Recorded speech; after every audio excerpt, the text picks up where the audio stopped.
Morning, guys. Thank you guys for being here. Obviously, reflecting upon last Saturday's win. Obviously, a chance to go 1-0 last weekend and to be 2-0 on the mark. But you know, a competitive Troy team that had a recent history of having success. Our guys went out there and played a pretty good game. Obviously, a lot to be fixed and corrected from that, even as I mentioned in the post game. But pleased to have no turnovers and then get that one takeaway. But things to continue to clean up. We got to be better at tackling. We got to be efficient in everything that the defense gives to us. I was pleased with the kicking game and the improvements from week one, but still a lot to be corrected, right? It's still early in the season, and you're seeing things that we can get fixed, and we will get fixed. Make sure we're hitting on the explosives and continue to do those things. But, immediately after that game, after watching that film, our focus now turns to Florida State, a game obviously that a lot of people locally and nationally are excited about. For us, it's the next game. So it is the most important, but it is the next game, and we're not going to treat this game any different than we did our first two opponents. Obviously, great relationship with Mike Norvell and everything he meant to this university, and I know quite a few people on that staff, but this game will not be Silverfield versus Norvell. Look, him and I are very close friends. We sat within arm's length of each other for 4 years. We know everything about one another and the way each other think and move and breathe, but we've both grown as people and as coaches. Excited for this matchup. It's good for our university. Florida State, obviously, preseason top 10 in the country. They're loaded with talent. They returned 79 players from their AACC championship team.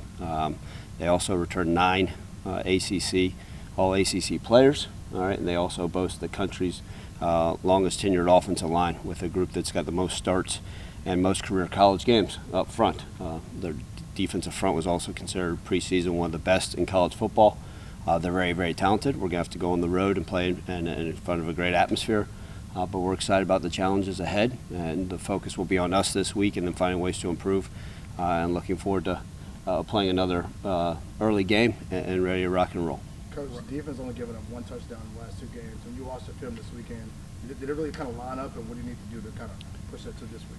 Yeah, Devin, I was pleased. I think you put on the film, and I kind of mentioned it post-game, I think you're seeing a defense that's playing fast and physical, and I got a lot of people saying defense looks like it's playing fast and physical, and that's what you want. You want people that turn on the film or people that were there saying, wow, those guys are flying around, and I think that's we're allowing them to play free, right? It's a unique scheme that's multiple changing, and the guys are playing really hard, and they've done a nice job, right? That if we can continue to limit people to field goals, we'll give ourselves a chance, but I've been pleased with it. Obviously, we're going to continue to see different offenses, as we know, but pleased with those guys. They've kind of bought into that, and it's one of those, as you adjust and you implement something a little bit new, seeing how those guys fit. Obviously, some new faces on our defense as well, but been pleased with that. If we can continue just to give up one touchdown for a few more games, I think we're going to be pretty darn pleased.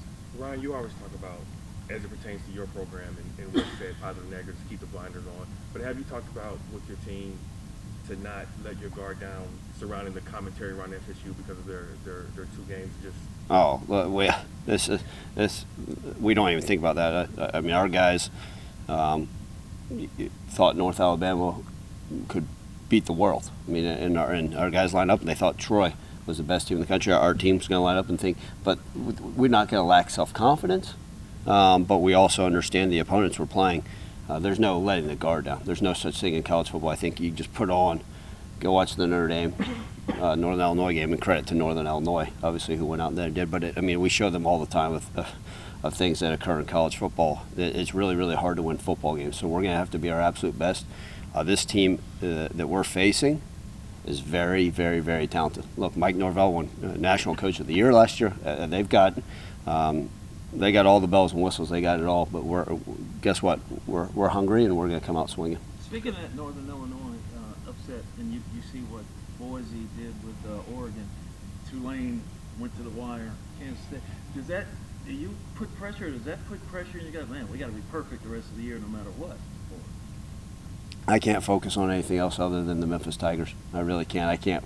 The only way I knew some of those things is because with the joy of playing an 11 a.m. game, I was able to watch some other games, sitting there kind of while I was preparing and taking notes on our game that afternoon. So other than that, look, I don't even worry about that. It's a one game at a time approach. I can't worry about what other teams are doing. how they're doing it other than the Memphis Tigers and who our next opponent is. Besides that, I can't look beyond that. And we use the term blinders Jarvis. I mean, it's been great, and I think our players are the exact same way. Let's just take this thing one day at a time, one game at a time. You mentioned the returning offensive line for Florida State. Both sides of the ball, physically, how do you match up in the trenches? Yeah, look, it's going to be a challenge. I've got a lot of faith in our trenches, right? The O-line and D-line here at the University of Memphis. But, you know, on paper, it's a loaded Florida State team with a lot of draft picks on the O-line and D-line. Very, very talented guys that are highly, highly touted. I mean, literally, people were telling me that this defensive line is considered the very best in college football. And this offensive line, anytime you have an offensive line that boasts that many starts in college football, the number one returning starts and games played in all of college football, it's going to be a tough task. Our guys understand the challenges. They'll be well prepared, and we're going to go out there and give everything we got. And hopefully it's a formidable matchup that we're able to come out on top. Ryan, removing the Mike Norvell factor, how do you sum up what this game means to the program in terms of nationally televised game against one of the most prestigious brands and program in the sport and the opportunity that you guys have in front of you? Yeah, look, one, it is a national brand in Florida State, and it's on national television. So those things are great. Those things, to put Memphis in a national spotlight, that's huge. And as you guys well know, it's not only great for the football program, but the institution and the city as a whole. And I'm always in favor of those things. But it is just the next game. I know fans don't want to hear about it, but whoever we line up and play, it's going to be the most important game of the year. You know, it's not a conference game, but we're going to come out and give everything we got. But the opportunity to play in national television audience versus what people call a blue blood program that we're striving to be here at Memphis, it's huge. And so we're going to have to go out there and show we're capable of belonging in that fight, and we're excited about that opportunity. Coach, you talked about, or you played at Mississippi State a couple years ago, the Dome in Missouri last year. How are you helping the guys kind of handle what's probably going to be one of the more hostile environments you've had? Yeah, you know, I'm a Florida native myself, so I know the chop and the fight song and the noise that will be coming from there, from Doak Campbell. Our guys will be prepared. Obviously, we'll play some crowd noise, but like a lot of things, we just got to block it out and focus. I mean, I always tell them it doesn't matter if we're playing on Getwell, or we're playing Doak Campbell, or we're playing out in Hawaii.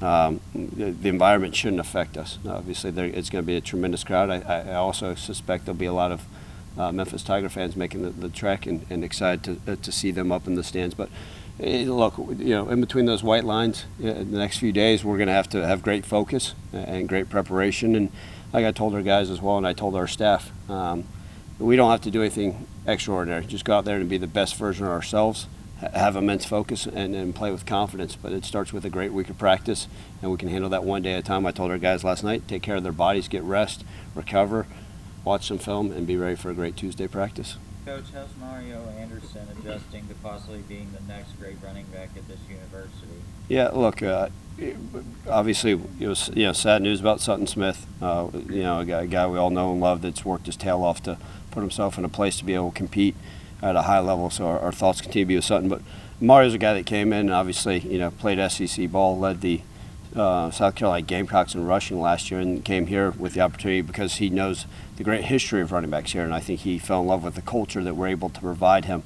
I don't think Mario thinks about anything other than, you know, I know in the offseason he talked about stats and all that stuff. We have one goal here, it's to go 1-0 and win a game. So in his brain, look, whatever gets him to play hard, whether it's in pass protection, catching the football, or being a great teammate, if that's part of an evolution, maybe being a next great Memphis running back, that's great. That's the furthest thing on my mind, and he understands that it's all about finding ways to win the football games, whether he gets 30 touches a game or 2 touches. He's kind of bought into the way we do things, and that's what's so pleasing to me. Right, I know that obviously this game isn't Silverfield versus Norvell, but what are the emotions for you just of getting to coach against him? Yeah, look, I can't hide the fact that, you know, he's a guy. I wouldn't be staying here today if it weren't for Mike Norvell. I do laugh. I was supposed to be on that plane with him to be at his introductory press conference down in Tallahassee, and I sometimes say, you know, it's crazy how things work and how him and I even came into each other's lives. And I think they're not only a mutual friendship, but a great deal of respect for one another. You know, the way he's built his program, obviously he's done a phenomenal job down there. And look, I can't. It's like any football game. Yeah, did I show some emotions in the third quarter Troy game? Absolutely, I did. But most people watch me during the game. I try to stay neutral in my thinking. That way, I can be at the best of my ability for our team, whether it comes to situational football, helping out with play calling, whatever that may look like. So, I probably reality of it. I won't give it two thoughts other than shaking the hand of a guy that I consider a brother pregame and seeing some, what people I call family down there. And then line up and playing football. I've got to be at the best of my ability to make sure our guys are set up. And then, look, him and I probably won't talk this week. Maybe we'll send a jab or two via text message. But other than that, we'll talk pregame quickly after the game. And then we both keep pretty busy schedules. So we'll reconvene. Last time we got to see each other this summer. And then I'm sure we'll talk about when we get together again in the offseason. And in terms of on-the-field stuff, they've obviously had a week to prepare. They had a lot of problems to fix, obviously. Are you expecting, even you're obviously going back and watching those games, but I'm assuming you're expecting new things, different things, improved things? Absolutely. They get paid a lot of money to coach football down there in Tallahassee, a lot of money. And so they're really good at what they do, and they're not going to sit back and say, well, let's just keep doing this. Great respect for Mike, what he does, and then obviously Adam Fuller, who I know very well. They're going to be preparing. Look, there's a lot of similarities in the way things are run. So I'm sure they're sitting there going through and say, okay, this signal means this means that, this means this, and so they're going to have a full-blown. But guess what? It's my job to make sure that we're changing it. So we've got some tricks up our sleeves. I know the second, and here's the deal. Mike will be on his way to his radio station tonight. He's going to be listening to this press conference. I already know it right now. He'll be sitting in his car listening to this very press conference. I already know the second series of the game. He's going to be running a trick play. Like, we know each other like the back of each other's hand. So they're going to be prepared. And when he's watching this press conference tonight, sitting in the car on the way to his radio station, I'll put a smile on my face. No, hey, Mike, look forward to seeing you. We got to be prepared for everything. And that's kind of the nature of college football. I don't think you see the same thing week in and week out. And it's my job to put us in the right foot forward, no matter what we see. Ryan, with that said, how much of the offense or how little of the offense have we seen through two games? It seems like you've held things back, and is that ready to be unleashed now in the next few weeks? Explain why you think I would love to know why you think we've held things back. No, I'm asking you if you have. Oh, well, yes. I mean, we haven't shown anything. We haven't seen. We haven't shown anything. We haven't seen. We haven't seen anything unorthodox. Okay, well, we have ran a reverse. No, we have not run a flea flicker. Maybe we'll put that in for this game. But no, I think that's a adage that a lot of people like to think, well, you didn't score 50 points, so you must have held things back. We also averaged, I think, 61 plays the last two games on offense and 62 on defense. So I think we're seeing college football, whether it's with the helmet communication or the opponents, right? I mean, I think our last game was like 3 hours and 2 minutes. We're kind of getting, which I'm great with, getting towards these NFL. And everybody wants to see these astronomical numbers. I don't know if we're seeing it. I mean, look, could we be a little bit more efficient on offense? Sure. But every week's a new week. So I wouldn't sit here and say, to our opponent, yes, we've shown everything, that we got nothing else left to show. We've emptied our bag of plays, or we haven't shown anything. We're going to come out and run triple option. So, look, it's my job to go up there and come up with creative schemes that can put us in the right situations. But again, you got to look at your opponent, right? And I can have a bunch of ideas. Coach Cramsey, who's phenomenal, Coach Hankins. But if our players can't execute it, what's the point? We got to get them playing fast. And then obviously, we talked about this, first road game too as well, in a hostile environment. So got to be careful what we put on their plates. But I think our guys will be hungry whatever we put in front of them. Ryan, DJU has taken a lot of criticism for the last couple weeks for how he's played. What are you seeing on tape, and is there more out there for him and that offense from what you see? Yeah, so the good news is I have no idea what's said about anything, which is, you can call me a moron for not reading the newspapers or paying any attention to social media. I have no idea what's said about him. I know he's a freaking phenomenal quarterback, one of the highest rated quarterbacks to come out of high school in a long time. Starter at Clemson, starter and won a lot of football games at Oregon State. He is big, he is athletic, and he's got a rocket of an arm. So he can do a lot of good things. Mike's going to put him in the right position to have success. And you see when he's on, he's on. And so that's our job to make sure that we're affecting him. When I say affect him, that doesn't mean we're blitzing every play. Maybe that means we're dropping 8 every play. So he's really, really talented. And they've got some guys that can freaking run. You put on that film, you say, huh, oh wow, they got a bunch of 5-stars and a bunch of guys that can go play ball. DJ is a phenomenal quarterback, and obviously the extra time to prepare, it's unique. I mean, it's whoever did our schedule. Thank you they got an extra week. Navy's got an extra week. A lot of these teams, I think every team we play has a bye prior to us leading up from here on out. But they'll get them ready and right. Along the lines of your relationship with Mike, you coached with him same side of the ball for 4 years.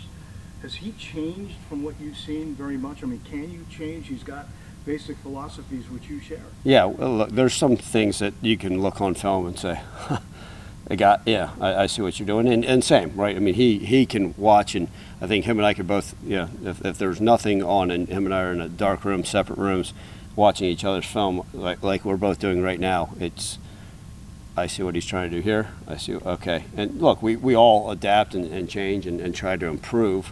A lot's based off of skill sets and what you have, right? I mean, if with the veteran offensive line and a big quarterback, there's going to be certain things that they've done that he may have not done with Brady White here, And so there's those things you see. We constantly grow and try to figure different things out and how do you adapt. But at the very core of it, there's a lot of similarities, and I don't think that will ever change. And there's a reason why he's been so successful, and I think we've had a little bit of success here on offense as well. The basis of our cultures, the basis of a lot of things are very, very similar. And again, I give him a lot of credit for that. I just hope that ours is a little bit stronger come Saturday. Ryan, talking about skill sets and what you have, Davion Ross has been an impact player this year. What does it say about him, his resiliency coming back after that injury, and what type of players has he been this year? Yeah, I think a lot of people forgot about Davion, as we call him in the program, DK. I mean, he was one of those guys. He was, came here. He was an All-American at Eastern Kentucky. Came here and kind of everybody didn't think a whole lot of him because he's not the biggest in stature, but a guy started football games, a lot of football games for us. And started last year, gets hurt and out for the whole season. It kind of, unfortunately, in some of those injuries, it's an afterthought. Okay, now, who are all the transfers? Who are all these new people? By the way, maybe one of our best defensive players is a guy that's come back from injury. And the resiliency is huge. He's the type of young man that gets it. He's not a big rah-rah guy. In fact, he's part of our leadership group. And I kind of asked him, I said, what makes you a unique leader? Because just saying I do what I'm supposed to, that's just part of being a college football player. And he's like, you know what, I talk to guys as individuals and try to motivate them and lead them just by talking to their ear. And I think that's awesome. And that kind of shows you the type of young man he is. He's been resilient. He goes out there and handles his business. He's a pro. He loves this place. And, I'm glad he's just kind of flying under the radar. I hope he continues to make great plays because he's been instrumental for our success on defense. You talked about pumping in crowd noise this week. Will you pump in artificial chops, sport chants, all that? Yeah, you know what? I haven't thought about it. It didn't go real well when they had me out there ringing the cowbell for Mississippi State. So we'll think about it. Yeah, we may have it. I just don't want to hear that stuff in my sleep. But look, it's going to be part of it, and if that. Anything I can do to prepare the environment, right? We're playing on a grass field, which I think is unique. You say, well, don't you all, we practice on grass field, so maybe that means we don't come in the indoor at all. Let's just stay out on the grass to get our guys footing set and all that stuff. Maybe it's a different set of cleats, but yeah, we'll probably prepare. I'm sure our equipment staff will have that song geared up and ready to roll more so than we would like to hear. Ryan, you got about locking yourself in the dark room to watch the film. I've always been curious, what does that process look like for you? Like, what are you looking for? What have you seen? Yeah. Well, I'm not going to tell you too much what I've seen. No, I mean, I think part of it is, a day like today and even like last night, right? You put together the previous game, and then you meet with your staff, kind of go through a general idea of the personnel. And for me, obviously, watching all three phases, I need to do that. And then the biggest thing I can do and the best thing I can do for myself is kind of put my cell phone far away and just really how much can I focus and lock myself in and just say, okay, hey, let's watch 5 hours straight of film, and then take a quick breather, stand up, stretch, and then go back to the grind.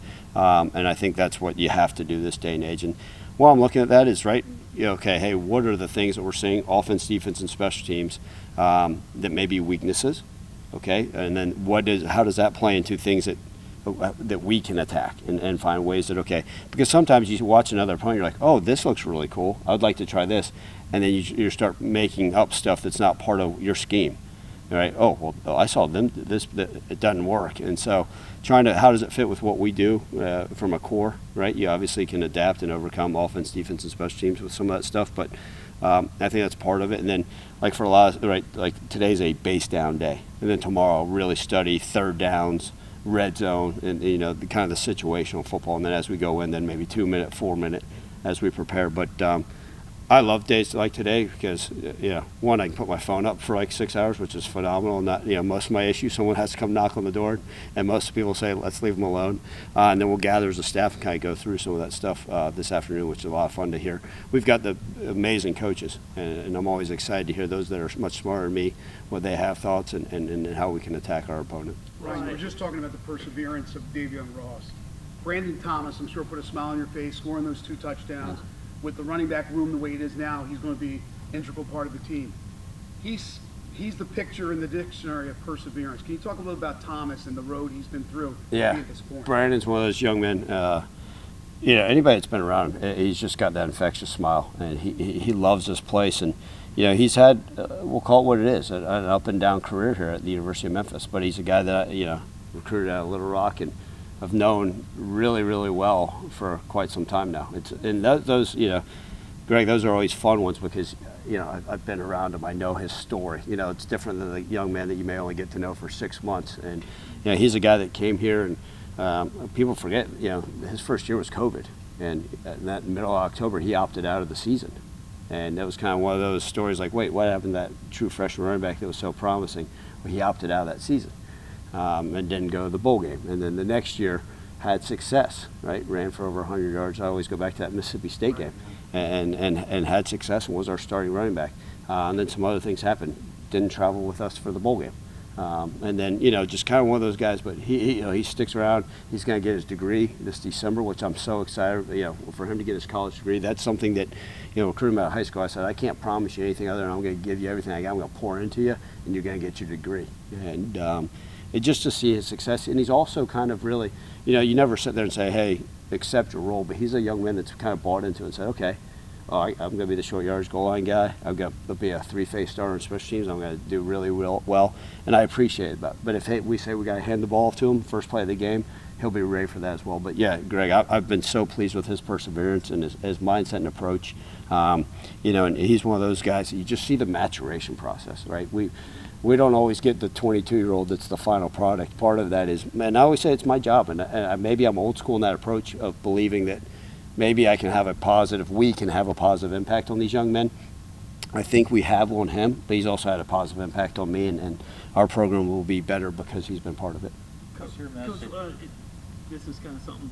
You go in as the ranked team this week. Florida State is not. How do you feel about that? And how do you think the rankings going to affect your team psyche? Well, one, that's news to me. That's good to know. We're ranked. Okay. Coaches. Good to know. There you go. That means absolutely nothing to me. Absolutely. I would love to know what the ranking is come December. But I truly, and I'm not trying to sound funny, Jarvis. I no idea, nor that means absolutely nothing. Our guys got to go out there and work. We know we're going to have our hands full. And in reality, right, they were the 10th ranked team in the country. That means they're really, really talented, and people have really, really high expectations for them as well. And so generally that just means, hey, they're going to be pissed off, and they're really talented. That's sometimes you can walk into a buzzsaw. But you know what? I got great faith in our guys that they're going to continue to put their head down and grind and find ways to improve this week and accept this challenge going down there with the mindset that this is the next game, and let's see what we're capable of doing. I guess the relative lack of vertical passing on Saturday, was that a product of the coverages they were playing, the wind, combination? Yeah, Matt, I think it was a good combination of both, right? One, they started the game playing really top down. They're like, hey, we're not going to give the explosives. And then I think they got 6 pass interference calls, and so like, and I was sitting there thinking, someone said, well, you guys struggled to throw the ball down the field. It's like, well, 4 of those were vertical shots that had they maybe not grabbed or tugged, could have been, and then all of a sudden you say, man, explosive pass offense. So 6 pass, I think that was part of it. They were going to pass interfere if we tried to take vertical shots and live with that. And then the wind was a factor. I mean, geez, I think I don't know if it had anything to do with the west part of the stadium missing or not, but it was, it was sitting there swirling around. And, I was pleased, obviously, that with the kickers were able to handle it well. But I think it did have some effect on the passing game for both teams. But they played top down, and then they started playing some man and blitzing the heck out of us. And when they were playing man is when I think the 6 pass interference calls on them occurred. So. We'll see. Again, some of these teams, we got to take what they give us. I'm excited. I'm really excited to see what Adam Fuller's going to bring to the table on Saturday and see if we can match it.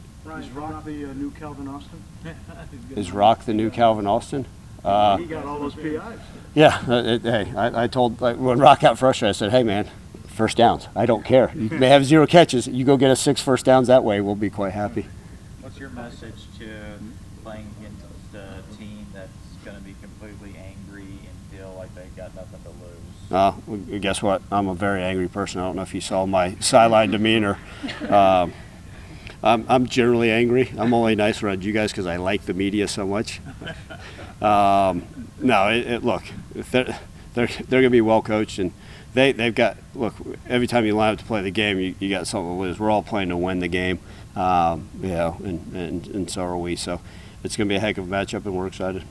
Ryan, coming off of 2 home games now, just how's the atmosphere been coaching in there, and just how different has it been, obviously, with the renovation? Yeah, look, first off, let me give credit to the students have been phenomenal. I mean, our students, thank you guys from the bottom of my heart, and our players, like, we love it, we see it. The Titan Walk's been fun, a little bit of a unique path for us, kind of going down the side. But that's been fun. Our crowd's been great. But I'm going to challenge. I'd love to continue to see that crowd grow, right? The next home game will be MTSU. The time hadn't been set yet, but I'd love to see even a larger crowd. We're going to continue to do our best to put on a good performance. And it is unique, right? It is kind of unique running out there. Like I said, the first time I ran out there, looked to the left, I was like, I'm going to look to the right where there's more fans, make myself feel a little bit better. But it's great, and I think that credit to those that helped set it up. I think it looks really sharp.